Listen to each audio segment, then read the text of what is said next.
तृणावर्त। तृणावर्त नाम का एक दैत्य, कंस के द्वारा ये भेजे गए दैत्य हैं, बड़े दुष्ट हैं। कभी कभी व्यक्ति बड़ी सज्जनता से जीवन जीना चाहता है, बड़ी शालीनता से जीवन जीना चाहता है, बड़े संस्कारों में भरकर जीवन जीना चाहता है, पर समाज के कुछ अराजक तत्वों के द्वारा उसे सुकून से जीने नहीं दिया जाता। ये दुष्टता की पहचान जो कंस के द्वारा बार बार दुष्ट भेजे जा रहे, बड़ी सुंदर बधाइयां चल रही हैं। कभी कभी इस समाज में हमारे सुख को देखकर कितने लोग जलते हैं और मन ही मन सोचते हैं, अरे भैया इनका इतना अच्छा बन गया, कैसे बिगड़े, कुछ ऐसा करो कि इनका बिगड़ जाए। वो तुम्हारे सुख को देखकर कितनी ईर्ष्या। तो ये आज से नहीं है, ये अनादिकाल से है। आज से थोड़ा है ये।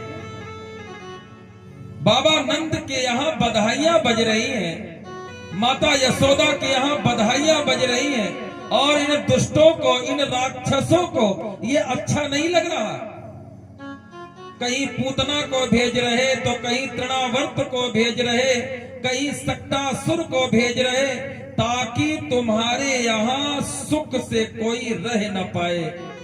ना तो हम सुख से रहेंगे और ना तुम्हें सुख में देख पाएंगे। ऐसी विचारधारा के लोगों को दैत्य कहा गया है। यही दैत्य है। तृणावर्त नाम का दैत्य बवंडर के रूप में आ गया, आंधी तूफान के रूप में आ गया। बड़े सुकून से ब्रजवासी रह रहे थे और उस आंधी और तूफान बवंडर में घिर गए। चारों तरफ से बचाओ बचाओ की आवाज आने लगी। भगवान ने जान लिया ये दैत्य की स्थिति है, ये दैत्य का करामात है, और उस तृणावर्त ने भगवान को उड़ा करके आकाश में ले गए। भगवान ने तो पहचान लिया, भैया संसार के लोगों को तो हम धोखा दे देते हैं, मगर उसको जब हम धोखा देने के लिए खड़े होते हैं तो खुद धोखे में पड़ जाते हैं। इसलिए एक बार इंसान से भले ही तुम न डरना, पर मेरे भैया भगवान से डर के रहना, क्योंकि उसकी लाठी में आवाज नहीं होती है। उससे सावधान रहना। लोगों के साथ छल करना, पर वही छल अगर भगवान के साथ, लोगों से तो बच सकते हो, भगवान से कहां बचोगे। एक गुरुदेव ने कहा कि हमारे पास दो फल हैं और इन दोनों फलों को ऐसी जगह पर खाओ जहां कोई न देख पाए। दोनों शिष्य उस फल को लेकर के चले, दोनों शिष्य, और जिस समय अंधेरा आया तो रात्रि में कोने पर छिप करके एक शिष्य ने फल को खा लिया। कोई नहीं देख रहा, रात है, कोने में कौन देखेगा। वहीं पर वो दूसरा शिष्य था, उसने कहा कि रात के अंधेरे में कोई नहीं देख रहा। अरे भाई कोई तो देख रहा। ऊपर देखा तो चंद्रमा दिखाई पड़ गया। अब चंद्रमा से कैसे बचोगे। और देखा तो तारे देख रहे हैं, ये नक्षत्र देख रहे हैं। ध्रुव तारा के रूप में ध्रुव जी महाराज देख रहे हैं। नवग्रह तारा के रूप में सप्तमंडल के महात्मा देख रहे हैं। अनेकानेक तारे देख रहे हैं। चंद्रमा देख रहा है। दिन का समय आया तो सूर्य देख रहे हैं। अग्नि देख रहे, ब्राह्मण देख रहा और गौ माता देख रही। अरे कोई देखे न देखे, ये पृथ्वी माता तो देख ही रही है। सारे संसार में ढूंढता रहा, एकांत कोई न देख पाए। लास्ट में, अंतिम में वो शिष्य फल लेकर के आया। गुरुदेव ने कहा क्यों फल खा लिया? एक शिष्य ने कहा गुरुदेव मैंने तो अंधेरे में खा लिया, किसी ने नहीं देखा। गुरुदेव ने दूसरे से पूछा तुमने? बोले गुरुदेव जहां जहां भी मैं फल लेके गया वहां वहां मुझे कोई न कोई तो देखता मिल गया। और कोई देखे न देखे वो तो सबको देख रहा है। हरि व्यापक सर्वत्र समान, प्रेमों से प्रकट होए मैं जान। परमात्मा हर जगह पर व्याप्त है महाराज, सब जगह देख रहा है भगवान। आज तृणावर्त को उठा लिया, भगवान को उठाया तृणावर्त ने, और तृणावर्त के गर्दन को भगवान ने पकड़ लिया, जोर से छोटे छोटे हाथों से दबाया। तृणावर्त के प्राणों की ज्योति निकलकर भगवान के श्री चरणों में लीन हो गई। देवताओं ने जय जयकार किया है। बोले बाल कृष्ण लाल की। और भगवान ने पूतना का उद्धार किया, सक्टासुर का उद्धार किया, तृणावर्त का उद्धार किया। आज भगवान यशोदा नंदन, एक बालक है शेषावतारी रोहिणी नंदन, दोनों बालक हैं ब्रज में ग्वाल वालों के साथ में। उसी समय गुरुदेव भगवान का आगमन हुआ। गुरुदेव भगवान पुरोहित हैं जिनका नाम गर्गाचार्य जी महाराज है। बोले गर्गाचार्य जी महाराज की जय। गुरुर ब्रह्मा गुरुर्विष्णु गुरुर्देवो महेश्वर, गुरु साक्षात् परब्रह्म तस्मै श्री गुरुवे नमः। यदुवंश के पुरोहित हैं गर्गाचार्य जी महाराज। हमारे यहां कई वंश हैं। एक है सूर्य वंश, एक है चंद्र वंश, एक है निमि वंश, और उसी में है यदुवंश, एक है रघुवंश। ध्यान देना थोड़ा, रघुवंश में ही दो वंश है, रघुवंश और सूर्य वंश। रघु के पहले चला सूर्य वंश, और जब रघु का प्राकट्य हुआ तो हो गया रघुवंश। चंद्रवंश में यदु के पहले चला चंद्रवंश, और जब यदु जी का जन्म हुआ तो हो गया यदुवंश। जैसे रघु से रघुवंश, वैसे यदु से यदुवंश। एक हुआ निमि से निमि वंश, निमि वंश के राजा जनक, सूर्य वंश के चक्रवर्ती सम्राट दशरथ, और चंद्र वंश के महाराज यदु। और इनके पुरोहित, चंद्रवंश के पुरोहित गर्गाचार्य जी महाराज, चंद्रवंश के यदुवंश के पुरोहित हैं गर्गाचार्य। कई पीढ़ियां व्यतीत हो गई पर पुरोहित नहीं बदला। पुरोहित का परिवर्तन नहीं हुआ, पीढ़ियों का परिवर्तन हो गया। सूर्य वंश के पुरोहित वशिष्ठ जी महाराज, 63 पीढ़ियां बदल गई, पुरोहित वशिष्ठ नहीं बदले। सोचिए आप, ये पुरोहितों का बड़ा महत्व है। गर्गाचार्य पुरोहित, कई पीढ़ियां चंद्रवंश की बदल गई। भगवान कृष्ण का जन्म हुआ पर पुरोहित नहीं बदला, पीढ़ियां बदलती चली गई। पुरोहित वही है गर्गाचार्य। भगवान राम का जन्म हुआ, कई पीढ़ियां बदल गई, कई लोग चले गए राजा, और राम जी का प्राकट्य पर पुरोहित नहीं बदला, वशिष्ठ ही रहे। इक्ष्वाक के समय भी वशिष्ठ, और दशरथ के समय भी वशिष्ठ, लौकुश के समय भी वशिष्ठ। ये है पुरोहित। और एक पुरोहित और हैं जिनका नाम है सतानंद। ये निमि वंश के पुरोहित हैं। निमि वंश में 16 पीढ़ियों तक आए थे राजा जनक। सोचिए 16 पीढ़ी राजा जनक के पहले निकल गई, पर पुरोहित सतानंद नहीं बदले।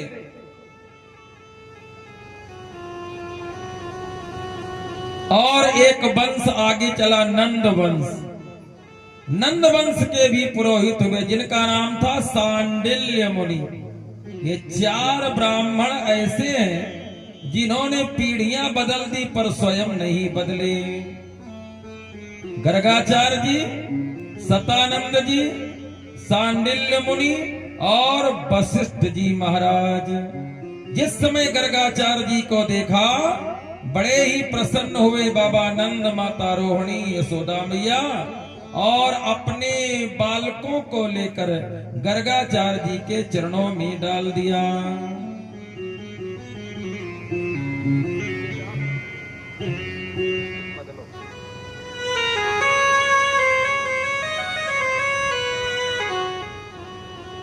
गर्गा पुरोहितो राजन यदूनां सुमहातप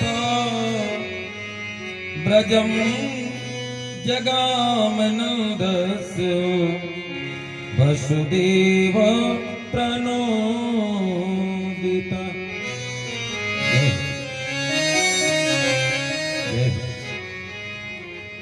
गर्गा पुरोहितो राजन, ये पुरोहित है गर्गाचार्य जी। हे राजन, और जिस समय गर्गाचार्य जी का आगमन हुआ उस समय बाबा नंद ने, रोहिणी मैया ने चरणों में वंदन किया है। सेवक सदन स्वामी आगमनो, सेवक सदन स्वामी, सेवक सदन स्वामी आगमनो, सेवक सदन स्वामी आगमनो, सेवक सदन स्वामी आगमनो, सेवक सदन स्वामी आगमनो, सेवक सदन स्वामी आगमनो, मंगलमूलमनो,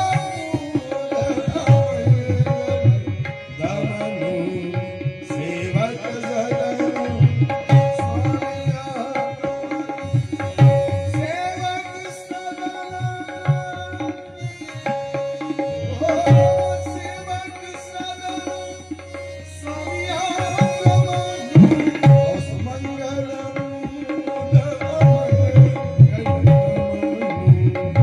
सेवक सदन स्वामी आगमनो,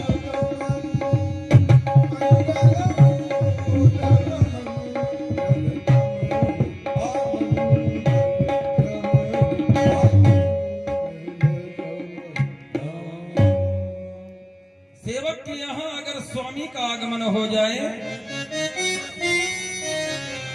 तो हमारे जीवन के सकल अमंगल दूर हो जाते हैं। हमारे द्वार पर जब कोई ब्राह्मण आए,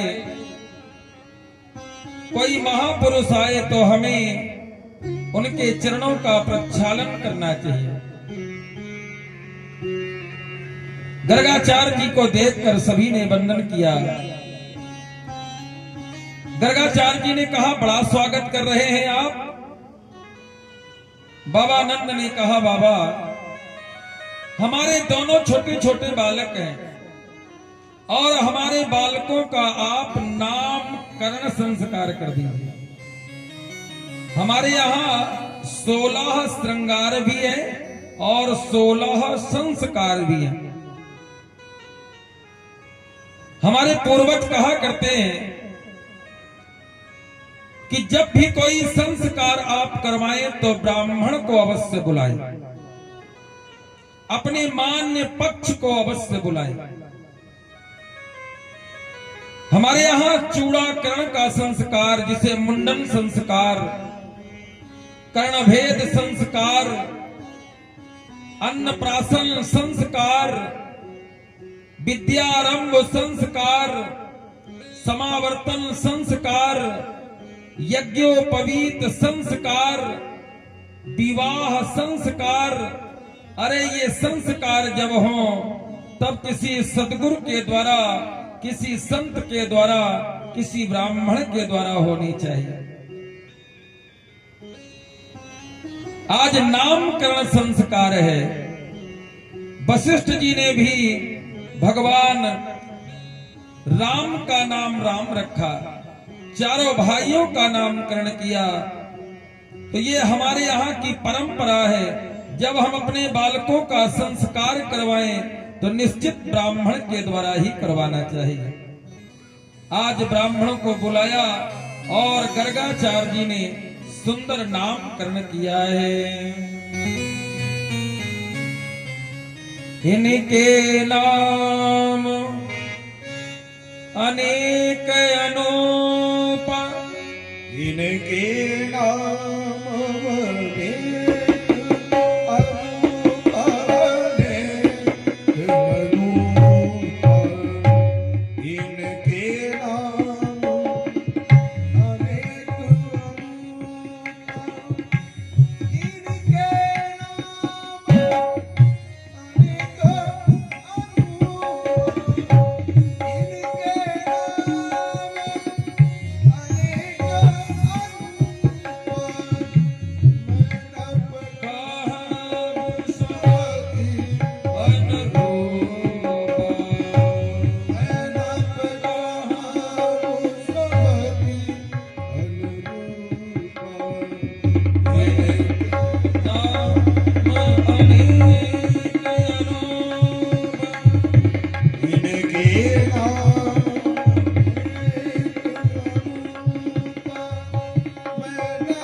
अरे भाई, हर युग में ये प्राकट्य होते हैं, हर रंग में। कभी ये बाराह बनते हैं तो श्वेत रंग में, कभी ये नरसिंह बनते हैं तो लाल रंग में, कभी ये राम बनते हैं तो नीले रंग में, नीलांबुजश्यामल कोमलांगम। और अब ये काले रंग में आए हैं। तो जैसे जैसे ये रंग धारण करते हैं वैसे वैसे इनके नाम पड़ जाते हैं। इनके नाम अनेक हैं, कहां तक मैं कहूं। हर युग में आते हैं, कण कण में जो व्याप्त है उसके कितने नाम हो सकते हैं। पर मैं स्वरूप देख करके, इनके गुण और स्वभाव देख करके इनका नाम कृष्ण रखता हूं मैं। पर नहीं, अरे इनसे जो बड़े हैं ये तो बलवान हैं, इनका नाम मैं बल राम रखता हूं। ये तो संकर्षण भी है, शेषावतार भी है, इसलिए इनका नाम संकर्षण भी होगा। और रोहिणी नंदन इनका नाम हलधर भी होगा, बलदाऊ भी होगा। इनके नाम अनेक अनूपा, और इनके नाम कृष्ण भी होगा। चंद्रवंश में ये अवतार लेकर आए, इसलिए इन्हें कृष्ण चंद्र भी कहा जाएगा। ये श्याम वर्ण में है तो श्याम भी कहा जाएगा। ये सुंदर बहुत हैं, इसलिए संसार के लोग इन्हें श्याम सुंदर के नाम से जानेंगे। कृष्ण कन्हैया लाल की। और दोनों बालकों का दिव्य नामकरण हुआ। सुखदेव जी महाराज कहते हैं दोनों बालक धीरे धीरे करके बड़े हुए और आज भगवान घुटनों के बल चलने लगे।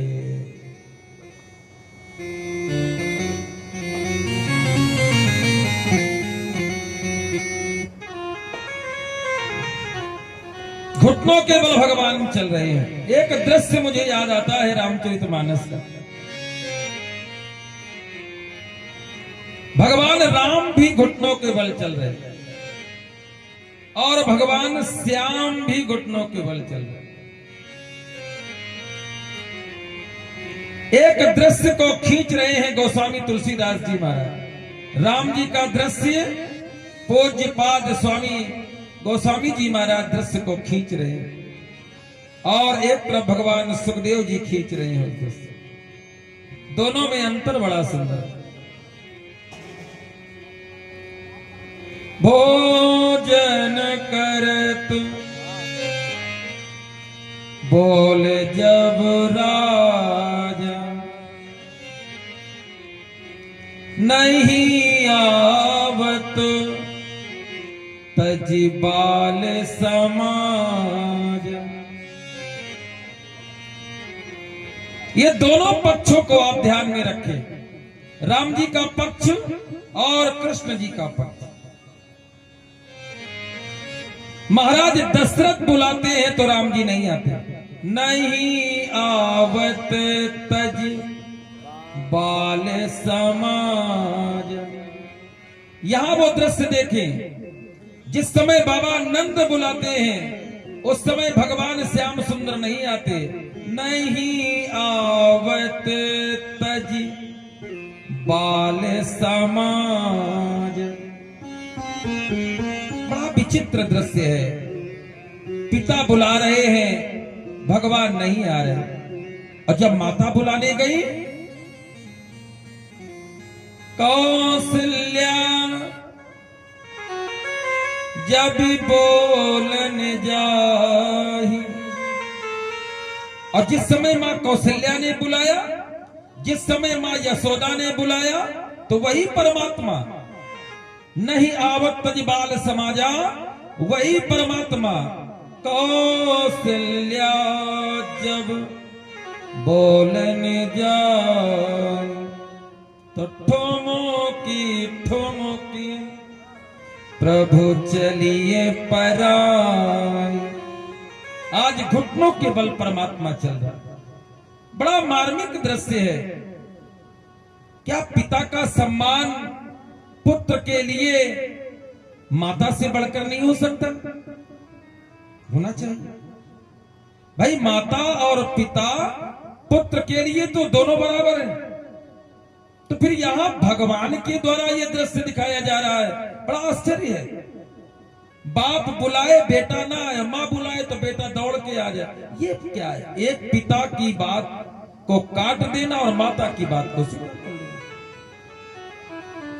अच्छा, ये बात अगर साधारण कोई जनमानस का बालक करे तो ये तो स्वीकार है, पर ये भगवान के द्वारा हो रहा है। ये उनके द्वारा हो रहा है जो प्रातः काल उठ के रघुनाथा मात पिता गुरु नावई माथा, उनके द्वारा हो रहा है। तो क्या ये आश्चर्य नहीं है? बाबा नंद बुलाते हैं तो श्याम सुंदर नहीं आते। यशोदा बुलाती है तो दौड़ कर आते हैं। महाराज दशरथ बुलाते हैं तो राम नहीं आते।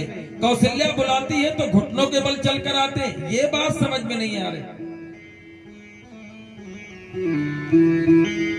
देखिए, पिता का स्थान माता के स्थान से बड़ा नहीं है, पर पिता का स्थान छोटा भी नहीं है। मां का स्थान जितना बड़ा है पुत्र के लिए, उतना पिता का भी है। पर एक दृश्य पर जब हमारी आपकी नजर जाएगी तो मां कौशल्या ने भगवान राम से कहा था, अगर सिर्फ पिता ने कहा है कि बन चले जाओ तो मैं कहती हूं नहीं जाना, और अगर माता पिता दोनों ने कहा है तो तुम्हारे लिए वो वन 100 अयोध्या के समान है, क्योंकि पिता से मां का स्थान बड़ा है।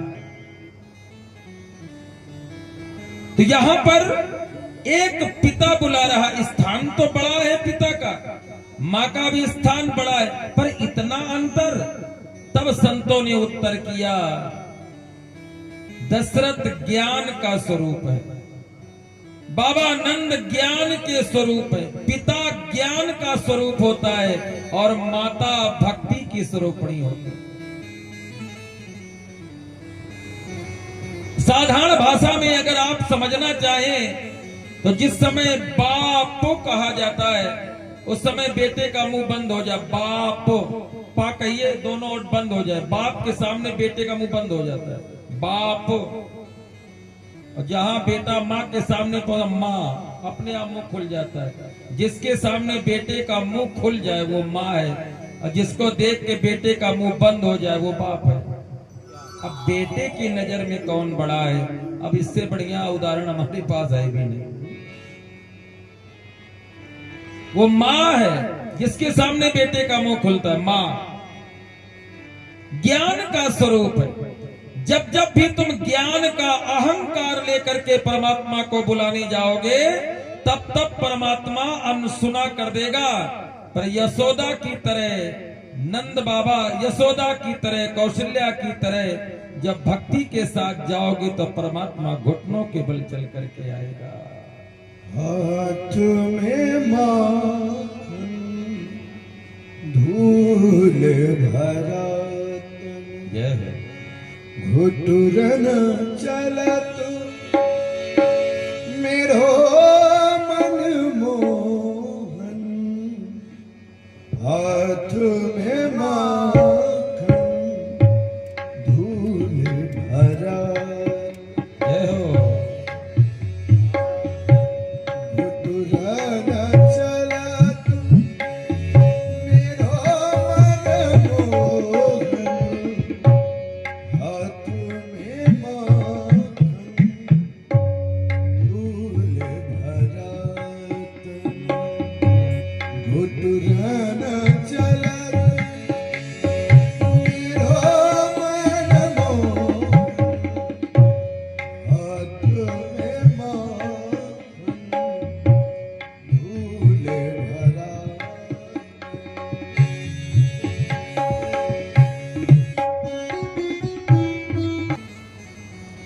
धोरी भरा तन,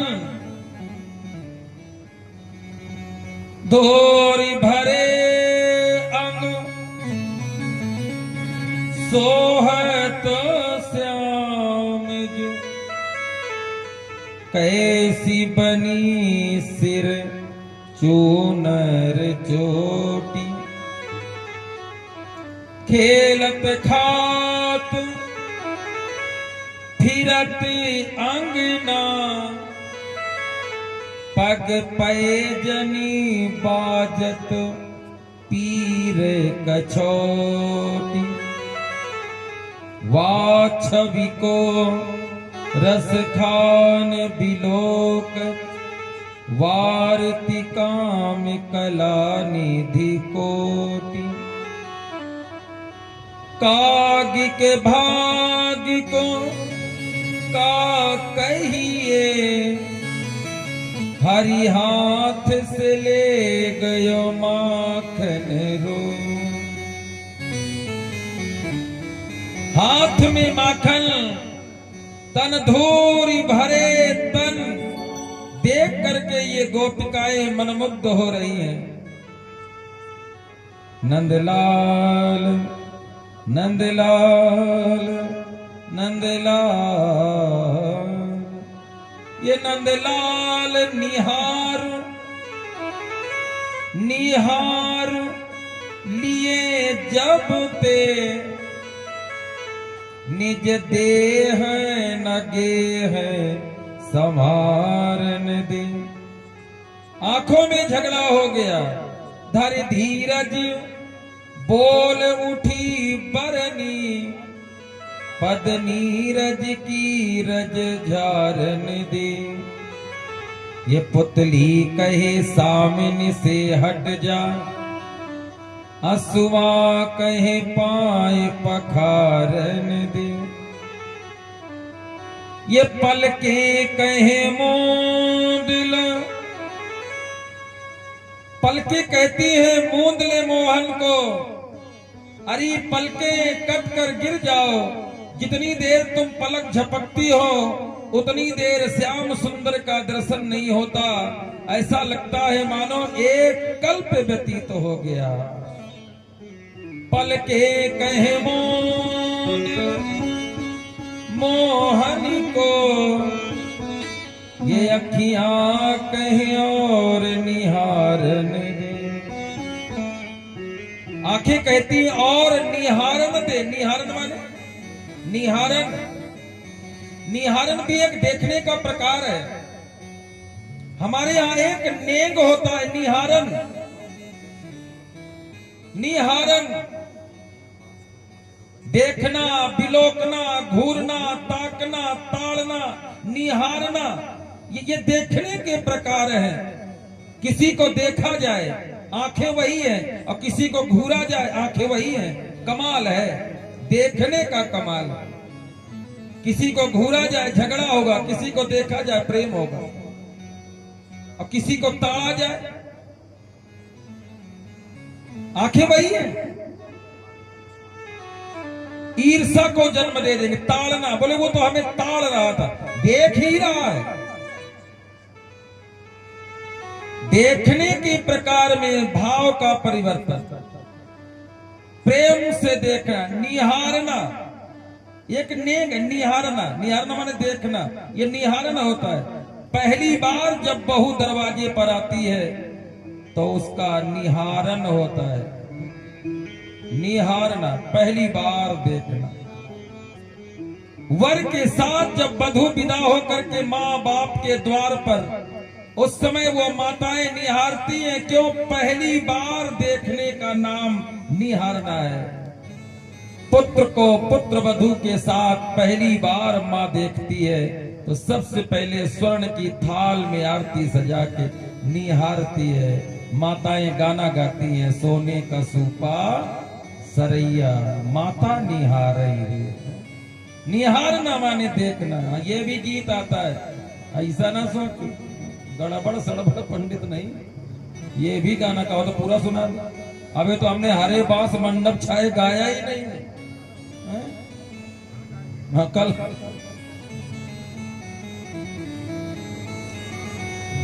निहारना। नंदलाल निहार जितनी बार भी देख रही है उतनी बार लगता है कि हम पहली बार देख रहे हैं, इसलिए निहारना आया सब। पहली बार देखने का नाम निहारना। और यहाँ रोज देखती हैं भगवान को, हर पल देखती हैं गोपिकाएं, फिर भी उनको लगता है कि हम पहली बार ही देख रहे हैं। आज भगवान माखन की मटकी में हाथ डाल करके माखन को चुराते हैं।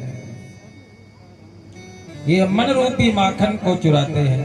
थोड़ा इसको और बढ़ा दो भैया, थोड़ा सा वापसी। माखन को भगवान चुराते हैं। और थोड़ा दे, मंच वाली बात सूखा सूखा लगे। हेलो राधे राधे। जय श्री राधे, जय श्री राधे, जय श्री राधे, श्री राधे, श्री राधे, श्री राधे। ये हमारा मन रूपी माखन को चुराते हैं भगवान। घट में रखा है, ये घट ही तो हमारा शरीर है। ध्यान देना, घट में माखन रखा है। घड़ा भी बनता है तो 5 तत्व से, इसलिए शरीर को घट कहा गया। वो परमात्मा घट घट वासी है। कुम्हार जब घड़ा बनाता है तो 5 तत्वों को लेता है। पहले भूमि का तत्व लेकर के माटी को छानता है। इसके बाद उसमें जल तत्व मिलाता है तो माटी और पानी दोनों को समन्वय करता है। फिर उस पे आकार देता है तो उसमें आकाश प्रवेश कराता है उस पात्र में। तो आकाश भी हो गया, जल तत्व भी हो गया, पृथ्वी माने माटी भी हो गई, 3 हो गए। फिर उसको वायु माने हवा में सुखाता है घट को, घड़े को, और फिर आग में उसे पकाता है। यही 5 तत्व से घड़ा बनता है और इसी 5 तत्व से हमारा आपका शरीर बनता है। क्षिति जल पावक गगन समीरा, पंच रचित अति अधम शरीर। तो आज घट में, घड़े में मन रूपी माखन को चुराने के लिए मनमोहन तैयार खड़े हैं। हमारे भी घट में जब हमारा मन रूपी माखन कैसा होता है? कोमल होता है। जब हमारा मन कोमल होगा, माखन कैसा होता है? निर्मल होता है। जब हमारा मन निर्मल होगा तो मन रूपी माखन को चुराने के लिए शरीर रूपी घड़े से मनमोहन हाथ डाल के माखन को चुरा लेते हैं। गोपिकाओं का मन निर्मल है तो भगवान उनके मन रूपी माखन को चुराते हैं। माखन चुराने का अर्थ ये न समझना आप लोग कि भगवान माखन की चोरी करते हैं। जिनके यहाँ 9 लाख गाय हैं वो काहे माखन को चुराएंगे? जिनका एक अंश सारे विश्व का भरण पोषण करता है वो परमात्मा क्यों चोरी करके खाएगा? इसका भाव ये है कि घट रूपी, शरीर रूपी घट में मन रूपी माखन को मनमोहन चुराता है। जिसका मन माखन की तरह होता है, कोमल होता है, निर्मल होता है, स्वच्छ होता है, उसका माखन परमात्मा चुराता है। आज सारी गोपिकाएं भगवान को आगे करके शिकायत करती हैं, अरे यशोदा, तुम्हारा ये बालक चोर है, छीके पर माखन टांगती है और ये नित्य माखन को चोरी करके स्वयं भी खाता है, ग्वाल बालों को खिलाता है और बानरों को भी खिलाता है। रामावतार में जब ये बानर राम जी को प्रणाम करके जाने लगे तो राम जी ने कहा, हमने आपका स्वागत नहीं किया। बनवासी भेष था हमारा, भूखे प्यासे हम भी रहे और आप भी रहे। द्वापर में सब आना, मैं अपने हाथ से तुम्हें माखन खिलाऊंगा। आज वही बानर सब भगवान के हाथ से माखन खा रहे। ये भी एक सौभाग्य है।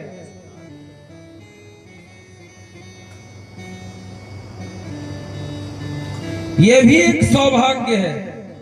पर ये गोपिकाएं रोज नित्य किसका है? कहाँ इसकी सीता मैया? कारण लाला तनक दही के कारण लाला नाक कटा दई मोय, अरे माखन की चोरी चोर कन्हैया मैं समझाऊं तो, मैं समझाऊं तो कन्हैया मैं समझाऊं तो, अरे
भगवान ने माखन चोरी करना छोड़ दिया। माँ, आप अगर कहती हैं तो आज के बाद मैं माखन चोरी नहीं करूंगा। यशोदा ने कहा अगर चोरी नहीं करेगा तो मैं स्वयं अपने हाथों से दधि मंथन करूंगी और तुझे मैं माखन खिलाऊंगी। ये है सेवा भगवान की, स्वयं अपने हाथों से सेवा करना।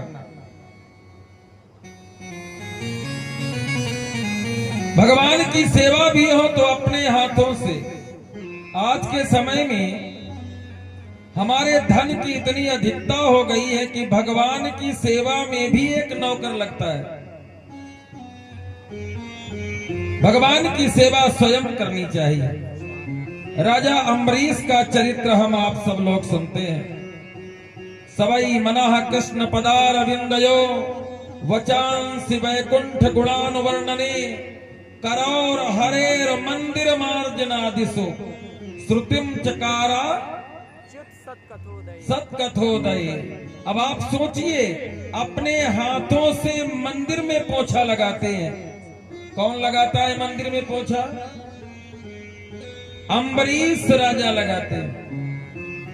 अम्बरीशो महाभागा सप्त दीपवती महिम, जो 7 दीपों का राजा है। जंबो प्लप्छ कुश क्रौंच साक सालमली और पुष्कर, ये 7 दीपों का जो राजा अम्बरीश है वो मंदिर में पोछा लगाता है। तो हम थोड़ा सा धनवान हो जाते हैं तो 4 नौकर रखते हैं। पोछा लगाने वाला अलग, भगवान के बर्तन धुलने वाला अलग, आसन बिछाने वाला अलग। इसके बाद वो चारों नौकर कौन होते हैं? उसमें 2 आचार्य भी होते हैं। वो 5-5 हजार 6-6 हजार में होते हैं। पंडित जी तुम्हारा काम है भगवान के कपड़े धुलना, पंडित जी तुम्हारा काम है पोछा लगाना। जब पूरी तैयारी लग जाए तब हमको आदेश करना। तब पंडित जाता है, बाबूजी, माता जी, चलिए आसन हमने बिछा दिया है, आप भगवान की पूजा कर लीजिए। तब वो बाबूजी आएंगे, पंडित जी अभी इस कोने पर तुमने सफाई ठीक से नहीं की है, पंडित जी अगला पेमेंट तुम्हारा काट दिया जाएगा। क्यों? क्योंकि मैं पैसे वाला हूं ना, मैं स्वयं नहीं करूंगा, पंडित को रखा मैंने इसलिए क्योंकि नौकर है पंडित। जब भगवान की नौकरी दूसरों से कराओगे तो लाभ तुम्हें मिल जाएगा। तो ये अम्बरीश का चरित्र बेकार है। ये माँ यशोदा स्वयं से जो सेवा कर रही है ये बेकार है चरित्र। नहीं भाई, परमात्मा ने तुम्हें धन दिया है, अच्छी बात है। किसी आचार्य का भरण पोषण कर रहे हो, अच्छी बात है। पर इतना भी ना हो कि हम सिर्फ बाबूजी बन करके ही बैठ गए। जब सेवा का समय आए तो स्वयं हाथ में पोंछा हो, पंडित जी ये पोंछा हमें दीजिए, हम करेंगे। भगवान का भोग हम स्वयं अपने हाथों से लगाएंगे। आज भगवान की सेवा हम स्वयं करेंगे। धन दौलत से अगर परमात्मा मिल जाते भैया तो सुदामा बहुत गरीब थे, कैसे मिल गए भगवान? धनवान को भगवान बिना श्रद्धा के नहीं मिल सकते। तो इसलिए बहुत सावधान हो करके ये चरित्र हमें समझना चाहिए। आज माँ यशोदा जिसके घर में लाखों दास दासियां हैं, माँ यशोदा ने कहा मैं स्वयं सेवा करूंगी, क्योंकि भगवान की सेवा स्वयं करनी चाहिए। आज माँ यशोदा ने दधि मंथन किया है। एकदा गृह दासीसु यशोदानंद गेहनी, स्वयं आज दधि मंथन किया। जिस समय उस घर घर की आवाज जब आती है तो भगवान की नींद खुल गई। क्या बढ़िया संकेत है, घर घर की आवाज में भगवान जग गए। सोचिए, थोड़ा चिंतन करिए बात पे जी। ये घर घर की आवाज 2 जगह से आया करती थी पहले, अब दोनों माता के हाथ से आती थी। एक जिस समय माँ ब्रह्म मुहूर्त में उठ करके चकिया जब चलाती थी, तब वो जो चकिया पीसने की आवाज और वो मंद मंद स्वर में जब माँ गाती थी स्वर से, तो इंसान भले ही न जागे पर भगवान जाग जाता था। इसलिए उस घर में सुख और समृद्धि रहती थी। इंसान भले ही न जागे पर भगवान ब्रह्म मुहूर्त में जाग जाता था। एक तो उस चकिया की आवाज चलती थी, और वो अन्न जिस समय खून पसीने से मां लस्त हो करके 1 किलो 2 किलो आटा पीस करके जब रोटियां बनाती थी और अपने बेटे पति को खिलाती थी, तो लगता था वो अन्न नहीं, वो मां ने अमृत खिला दिया है। ना कोई रोग, ना कोई दवा, ना कोई डॉक्टर, ना कोई वैद्य। दूसरी आवाज आया करती थी, घर घर की आवाज। इंसान जागे या ना जागे पर देवता घर का जाग जाता था। आज वो दोनों आवाजें समाप्त हो गई। ग्रामीण अंचल में रहने वाली वो माताओं में अब पौरुष नहीं रहा जो चकिया चला सके और जो मथानी को चला सके। चला गया वो समय। आज जिस समय माँ यशोदा ने मथानी चलाई तो भगवान जाग गए। जब घर में मथानी चलती थी, चक्की चलती थी, ब्रह्म मुहूर्त में चक्की चलती थी, तब वो ब्रह्म जाग जाता था और मानो उस माँ को बैठकर शक्ति देता था। माँ से कहता था तुम आटा पीसो, मैं तुम्हें बल दे रहा हूँ। माँ बहुत दुबली पतली हुआ करती थी पर 5 किलो आटा पीसने के बाद भी 50 घड़ा कुएं से पानी ला करके परिवार को नहला देती थी। वो शक्ति थी उस माँ में। ये शक्ति कौन देता था? उत्तर मिलता था वो परमात्मा जिसको ब्रह्म मुहूर्त में माँ ने जगाया है। वो पूरे दिन उस माँ को शक्ति देता था। कहाँ चली गई वो शक्ति? बस सिर्फ श्रृंगारे श्रृंगार बचा है। पहले की माताएं साड़ी बहुत पुरानी पहनती थी पर संस्कार बड़े पुराने हुआ करते थे। आज के समय में महंगी साड़ियां आ गई पर संस्कार सब लोप होते चले गए। अब वो सभ्यता, वो संस्कृति, वो संस्कार, वो वातावरण सपना हो गया, नहीं मिलता देखने को। आज माँ यशोदा ने मथानी चलाई, भगवान जग गए, मथानी को पकड़ लिया। बस अरे ये कर्म तब तक होते हैं जब तक मेरी प्राप्ति ना हो जाए, और मैं भगवान स्वयं यशोदा तेरे चरणों में बैठा हूँ, फिर भी तो संसार के कर्म कर रही है। बस बंद कर। मथानी को पकड़कर भगवान रोने लगे। माँ यशोदा ने कहा क्या बात है? तेरे लिए ही माखन निकाल रही हूँ। माखन बाद में निकालना, पहले मुझे दूध पिला दे, मुझे भूख लगी है। दुनिया को खिलाने वाला आज भूख लगी है, जिसका एक अंश सारे विश्व को खिलाता है। विश्व भरन पोषण कर जोई, ताकर नामो भरत असी होई। माने भगवान को दुग्ध पान कराया। ये यशोदा का दुग्ध पान। यही यशोदा पूर्व जन्म में धरा नाम की नारी थी। ब्रह्मा विष्णु महेश धरा के द्वार पर आए, मां भिक्षाम दे। धरा ने कहा मैं सन्यासिनी हूं, मेरे घर में एक दाना नहीं। तीनों ब्राह्मणों ने कहा हमें भूख लगी है। धरा दौड़कर सेठ के यहाँ गई, हमें राशन दे दो, 3 ब्राह्मण भूख से तड़प रहे हैं। सेठ ने कहा एक तराजू पर राशन रखेंगे पर दूसरे तराजू पर आपको ये दोनों आंचल काट कर चढ़ाने पड़ेंगे। माँ धरा ने दोनों आंचलों को काट कर चढ़ा दिया तराजू पर। कराहती हुई वो धरा, माँ रक्त बहने लगा और अन्न लेकर के आई, तीनों ब्राह्मणों के सामने परोस दिया।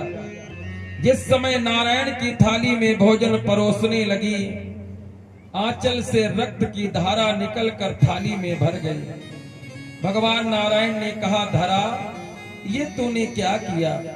हमारे कारण तूने तराजू पर ये अपने दोनों आंचल काट कर चढ़ा दिए। धरा ने कहा मैं भारत की नारी हूं। राजा शिवी ने अपने अंग काट काट करके उस कबूतर की रक्षा में चढ़ा दिए। अगर मैं अतिथि की सेवा में अगर आंचल मांस के लोथड़ों को काट दिया तो कौन सी बड़ी बात है? नारायण ने कहा माँ मैं वचन देता हूँ, आने वाले समय में तुम यशोदा बनोगी और मैं स्वयं नारायण कृष्ण के रूप में आऊंगा। आज जिस आंचल को काट कर तुमने रक्त बहाया है, इसी आंचल से दूध बहेगा। और जिस समय मैं तुम्हारे दुग्ध का पान करूंगा, मेरे मुख में सारे ब्रह्मांड के जीव तुम्हारे उस दुग्ध का पान करेंगे, क्योंकि तुमने मेरे कारण अपने आंचल को काटा है। और आज वही वरदान पूर्ण करने के लिए माँ यशोदा के दुग्ध का पान भगवान श्याम सुंदर कर रहे हैं। सुखदेव जी कहते हैं, राजन, दुग्ध का पान भगवान ने किया। अंगीठी पर चढ़ा हुआ था दूध, पद्मगंधा गाय का उबलने लगा। माताओं के अंदर एक विशेष बात होती है, जिस समय दूध उबलता है उस समय सब काम छोड़ देती है, दौड़ करके दूध को बचाती है। क्यों बचाती है? बचाना चाहिए, क्योंकि दूध का उबल करके आग में जलना उस परिवार की आयु का क्षीण होना होता है। जिस परिवार में दूध उबल करके आग में जलता है तो उसकी जितनी बूंदें, दूध की जितनी बूंदें आग में जलती हैं, उतने ही परिवार के सदस्यों के रक्त जो खून है वो कम पड़ता जाता है और आयु क्षीण होती है। इसलिए बचाना चाहिए। आज माँ यशोदा ने भगवान को भूमि पर गिरा करके बिठा करके दौड़ पड़ी दूध बचाने। दूध उबलता है। कभी आपने सोचा है ये दूध उबलता है? थोड़ा ताकत ज्यादा पड़ती, वापसी करो थोड़ी। राधे राधे राधे, और वापसी। राधे, जय श्री राधे।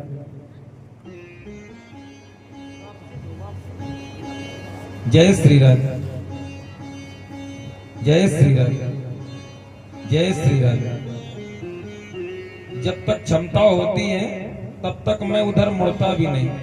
जब क्षमता से ज्यादा हो जाता है ना, तब मैं इशारा करता हूँ कि अब तुम्हारा हमें सहयोग चाहिए। दे पाओ तो दे दो, नहीं हम इसी में काम चलाएं। तो हम बाद में सहयोग मांगते हैं कि भाई अब आपका, जैसे कोई भार जब ज्यादा होता है तो व्यक्ति की जितनी क्षमता उठाता है, जब नहीं।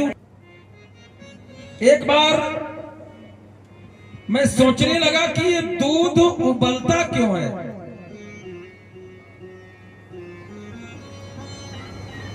जल पे सरिस, जल पे सरिस बिकाय, देखो प्रीत की रीति भली, बिलग होय रस जाय, कपट खटाई परत पुनि। ये दूध और पानी बड़े सुंदर मित्र हैं।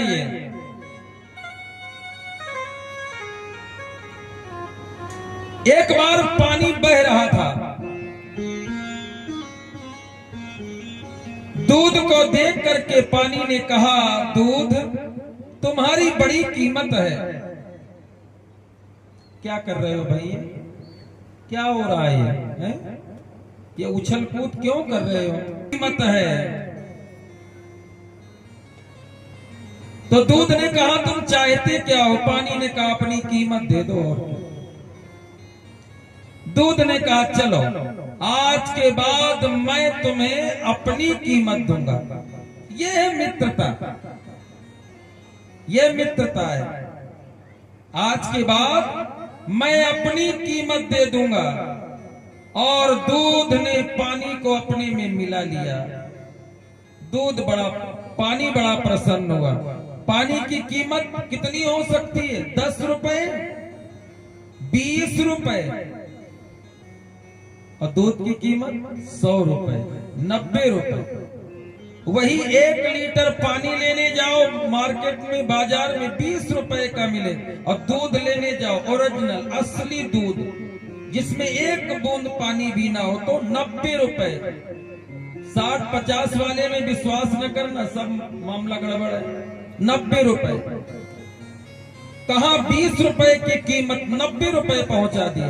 पानी ने कहा, मैं धन्य हो गया दूध, मैं वचन देता हूं जब तक मेरे प्राण हैं तब तक मैं आंच नहीं आने दूंगा। और वही दूध पानी के साथ जब आग में उबाला जाता है तो दूध तब तक नहीं उबलता जब तक उसमें पानी होता है। और जहां पानी जला सो दूध उठा। किसी ने कहा कहां जा रहे हो? बोले मेरा मित्र पानी जल गया है, और जिस आग ने मेरे मित्र पानी को जलाया है उस आग को ही मैं बुझा दूंगा। तो दूध उफान मारता है क्रोध में। अब माताएं देखती हैं, दौड़ पड़ी, और माता दौड़ करके पानी का छींटा मार दिया तो वो दूध बैठ गया। किसी ने कहा बड़े क्रोध में आप उफान मार रहे थे, बैठ क्यों गए? दूध ने कहा मेरा मित्र पानी मिल गया, भले ही थोड़ा मिला हो पर मिला तो। जब अपना मिल जाता है तो क्रोध कुछ शांत हो जाता है।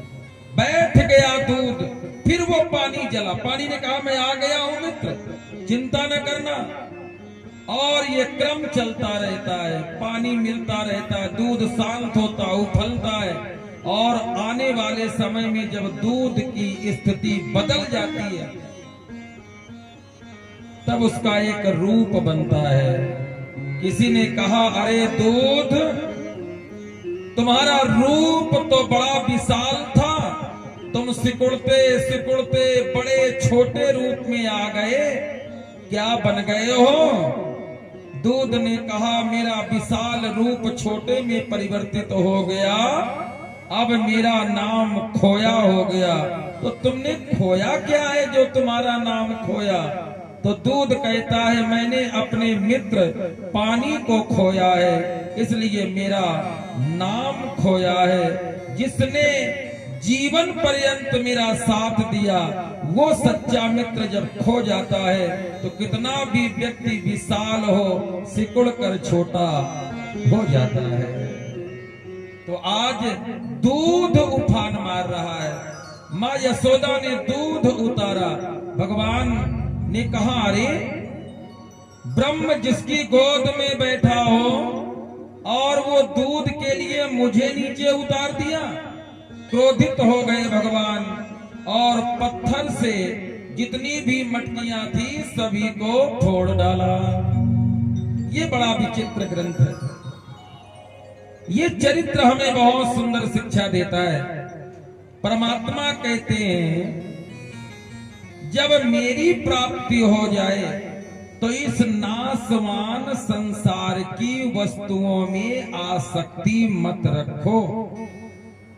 भगवान क्या कहते हैं फिर से सुन लो। इसलिए मैंने अभी डांटा था, अभी मैंने जो डांटा किस लिए डांटा? इसलिए डांटा था। फिर से सुन लो। परमात्मा कहते हैं जब मेरी प्राप्ति तुम्हें हो गई तो ये वस्तुओं पर तुम्हारी आसक्ति क्यों? और जब जब भी भगवान को पीछे करके संसार की भौतिक वस्तुओं को आगे करोगे तब तब संकट में ही पड़ोगे। और वही स्थिति हुई। आज भगवान को पीछे करके दूध को बचाने चली गई। इसका मतलब दूध महत्वपूर्ण है, भगवान माने कुछ नहीं। भगवान होंगे जहां होंगे, पहले दूध बच जाए, भगवान तो बाद में बचेंगे। तो परिणाम क्या हुआ?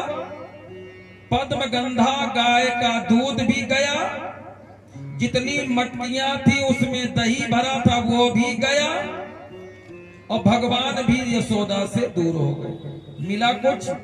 कुछ नहीं मिला। माया में दोनों गए, माया मिली दोनों गए, भगवान भी दूर हो गए। भाग खड़े हुए भगवान, नहीं चाहिए यशोदा, रूठ गए भगवान। यशोदा मैया दौड़ पड़ी, छड़ी लेके दौड़ पड़ी। अरे दादी के जमाने की मटकियां फोड़ने वाले, मैं तुझे पकड़ूंगी। अब भगवान को पकड़ने जा रही है। पकड़ में आएंगे भगवान, कितना भी पीछे पीछे दौड़ो कुछ नहीं मिलने वाला। क्योंकि परमात्मा कहता है मुझे छोड़ करके संसार की वस्तुओं में लौ लगाओगे तो ना वो संसार की वस्तु मिलेगी और ना मैं मिलूंगी। ये चरित्र हमें सदा शिक्षा देता है। इसलिए बहुत सावधान होकर के ये चरित्र सुनना चाहिए। भगवान दौड़ पड़े, माँ यशोदा ने छड़ी लेकर के दौड़ाया। आज भगवान दौड़ते चले जा रहे हैं। जिनके चरणों कमल कमला के करतल से न संभलते देखा, उनको ब्रज करील कुंजनों में कंटक पथ पर चलते देखा। कांटों पर दौड़ रहे हैं, माँ यशोदा छड़ी लेकर दौड़ रही है। लौट आओ कृष्ण लौट आओ। भगवान ने कहा नहीं नहीं, दूध बचाओ, बहुत दूध तुमको प्यारा है, दूध बचाओ, दही बचाओ, मटकी बचाओ, घर बचाओ। भगवान को जाने दो, कुछ नहीं हाथ आया। नहीं नहीं, अब ऐसा नहीं होगा, लौट के आओ लौट के आओ। भगवान ने कहा लौट के आऊंगा तो क्या करोगी? बोले अब बंधन में बांधूंगी। नाम है ऊखल बंधन। बोले दामोदर भगवान की जय। और दामोदर भगवान, दाम माने रस्सी, उदर माने पेट। वो रस्सी जब माता यशोदा ने पेट से लपेट कर बांधा तो ऊखल में भगवान बन गए। अब ध्यान देना थोड़ा, ऊखल और खल। खल माने दुष्ट और ऊखल माने महादुष्ट। तो पहचान क्या है? पहचान ये है कि खल भी टेढ़ा चलता है और ऊखल भी टेढ़ा चलता है। ये दोनों टेढ़े चलते हैं। दुष्ट भी, खल भी टेढ़ा चलता है और महाखल भी टेढ़ा चलता है। तो ऊखल माने महादुष्ट, टेढ़ा चलने वाला ऊखल, और ऊखल से बंधे हैं भगवान।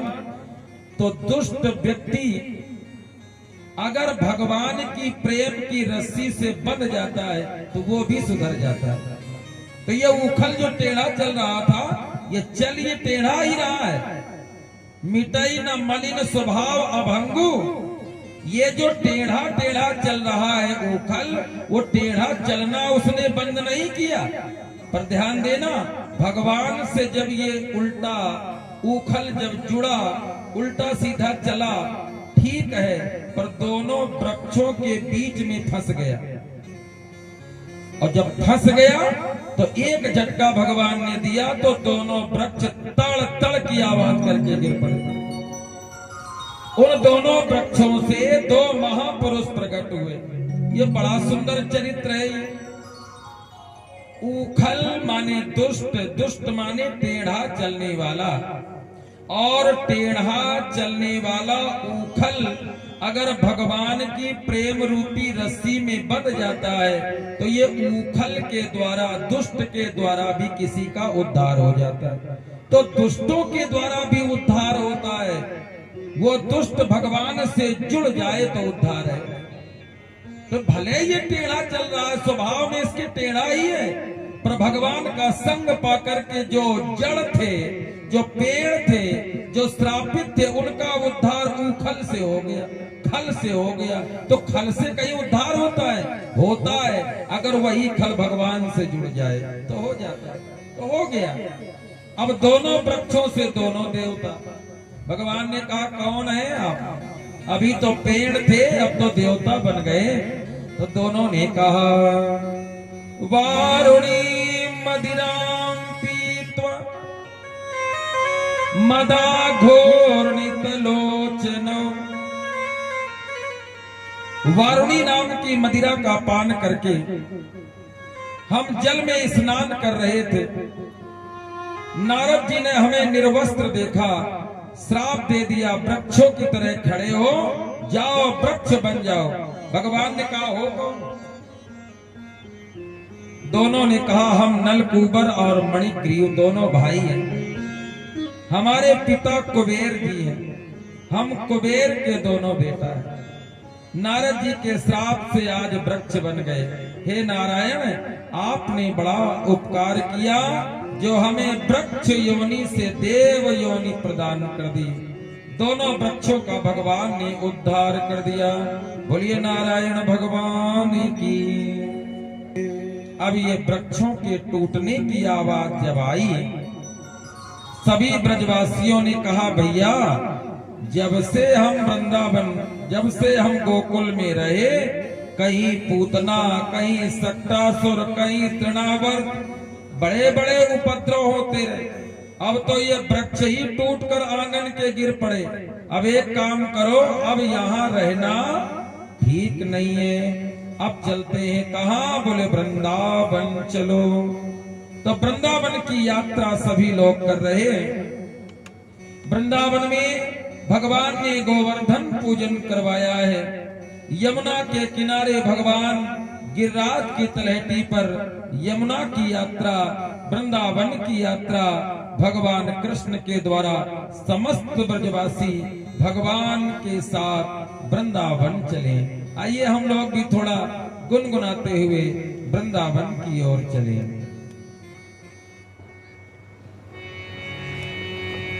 वृंदावन जाऊंगी सखी, ना लौट के आऊंगी।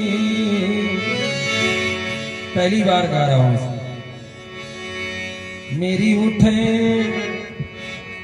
कि मेरी उठे भी रह के पीर सखी, वृंदावन जाऊंगी। वृंदावन जाऊंगी सखी, वृंदावन जाऊंगी। वृंदावन जाऊंगी सखी, ना लौट के आऊंगी। मेरी उठे भी रह के पीर सखी, वृंदावन जाऊंगी। मेरी उठे बिरह की पीर सखी, वृंदावन जाऊंगी। वृंदावन जाऊंगी सखी, ना लौट के आऊंगी। वृंदावन जाऊंगी सखी, ना लौट के आऊंगी। मेरे उठे भी रह के पीर सखी, वृंदावन जाऊंगी। मेरी उठे बिरह की पीर सखी, वृंदावन जाऊंगी। छोड़ दिया मैंने भोजन पानी, श्याम की याद में। छोड़ दिया मैंने भोजन पानी, श्याम की याद में।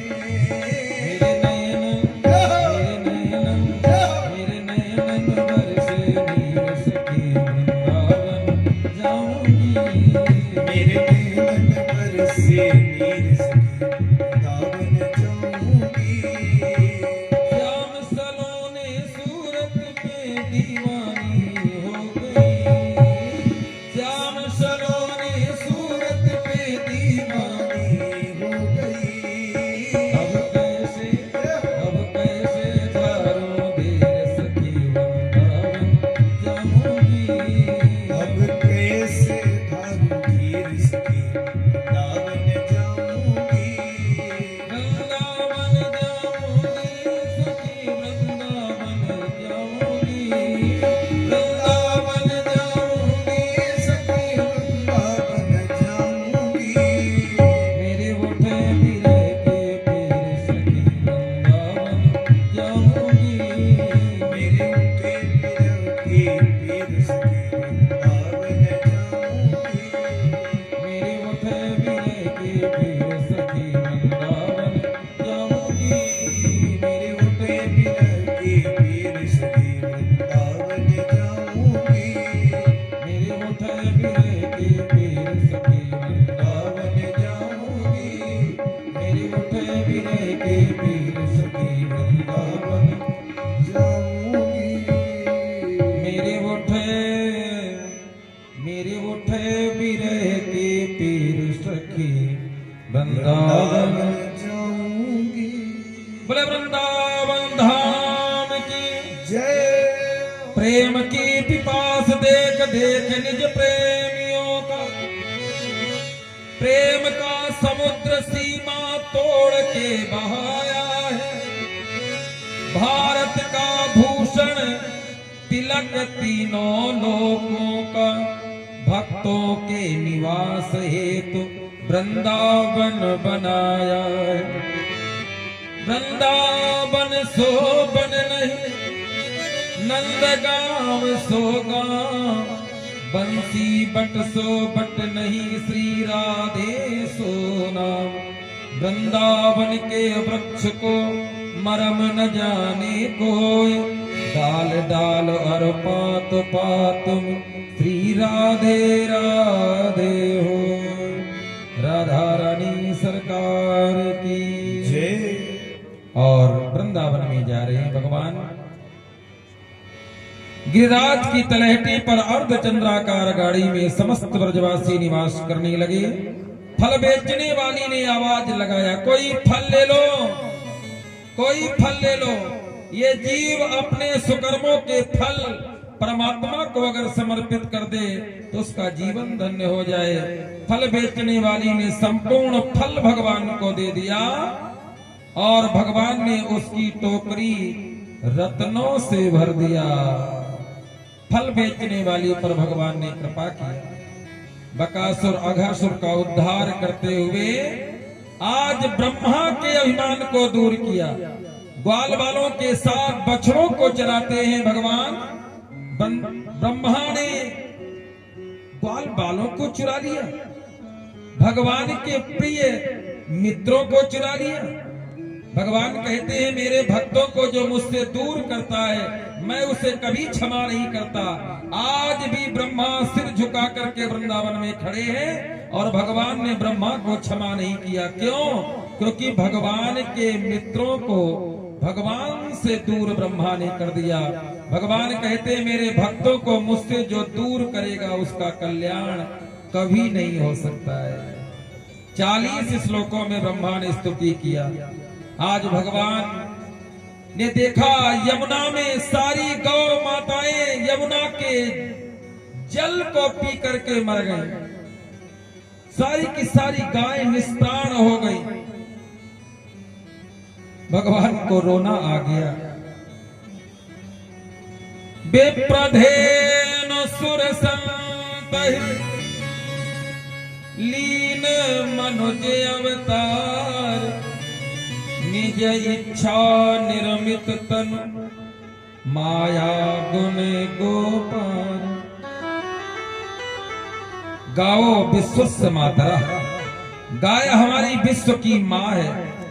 गाय, गंगा, गायत्री, गुरु और गीता ये सनातन धर्म के 5 स्तंभ हैं और इन 5 स्तंभों पर अगर प्रहार कर दिया जाए तो सनातन धर्म रसातल को चला जाएगा।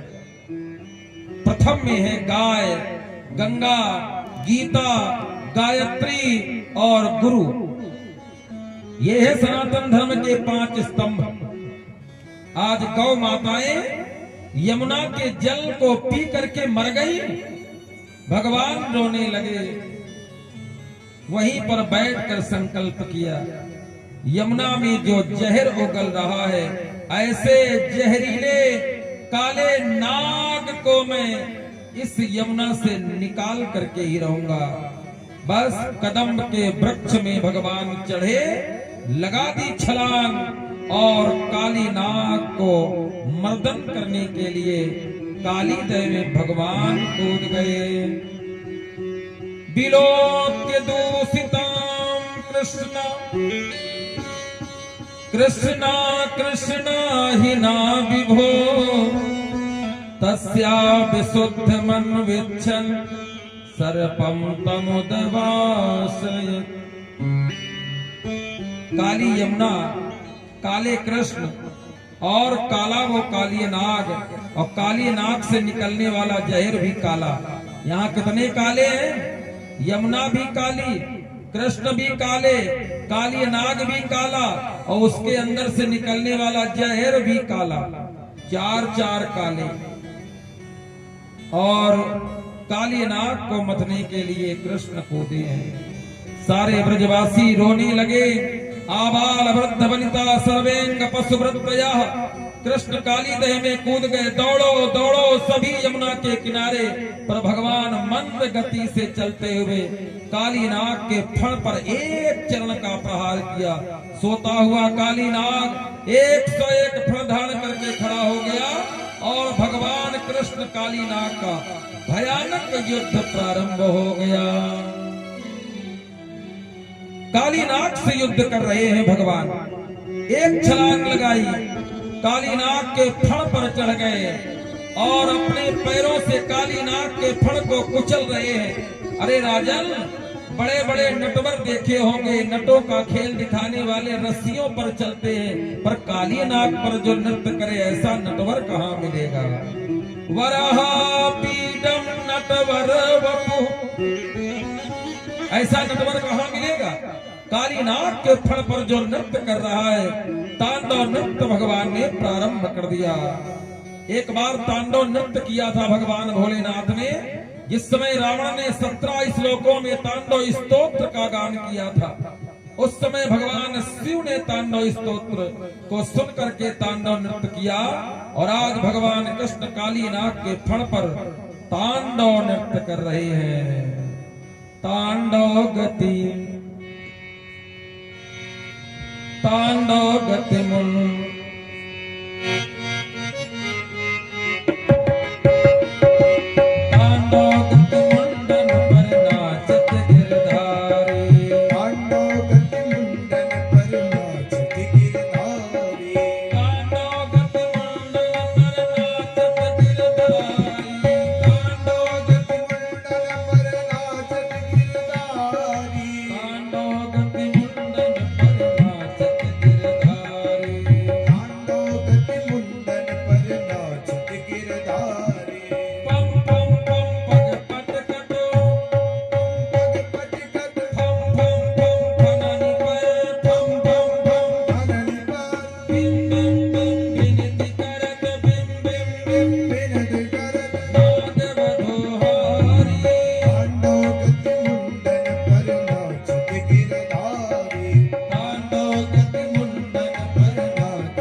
घुंघरू बांध दिए, हाथों में हीरे के कंगन पहना दिए जोड़े से, और कमर में करधनी पहना दी। अब पैरों के घुंघरू, कमर की करधनी और हाथों के कंगन। अब जिस समय छोटे छोटे पैरों से भगवान कृष्ण काली नाग के फण पर नृत्य करते हैं, तो पैरों के जो घुंघरू बंधे हैं वो छन्न छन्न की आवाज करते हैं, और जो कमर की जो करधनी है उसमें भी घुंघरू बना है तो वो रुनझुन रुनझुन रुनझुन, और जो हाथों में जो हीरे के कंगन माने पहनाए वो खन खन खन खन, ये अलग अलग आवाज जब निकलती है तो ऐसा लगता है मानो साज बज रहा हो। गीतम गीतम वाद्यम तथा नृत्यम तत्र संगीत उच्यते। जहां पर गायन वादन और नृत्य तीनों का समन्वय हो उसे कहते तत्र संगीत उच्यते, वो उच्च संगीत होता है। इसमें गायन की विधा, वादन की विधा और नृत्य की विधा एक साथ। आज भगवान के वो जो साज है, वो जो घुंघरू है, वो जो रुनझुन है, वो जो खनखन एक साथ बज उठे। छन छन छन चरण परत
मति मुंडल पर नाचत गिरधार। और भगवान श्याम सुंदर तांडव नृत्य काली नाग के फण पर किया। नाग पत्नियों ने देखा, चरणों में गिर पड़ी।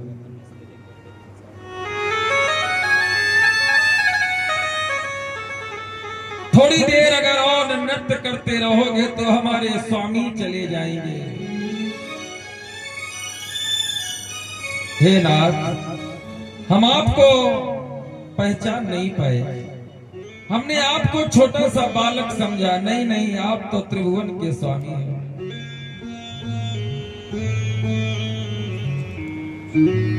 न्यायो हि दंड, आपका तो अवतार ही हम जैसे दुष्टों को दंड देने के लिए हुआ है। न्यायो हि दंड कृत किल विशेष, पर आप दंड हमें दे क्यों रहे हो? सारे संसार को बनाने वाले भगवान, हम जैसे नागों को आपने बनाया।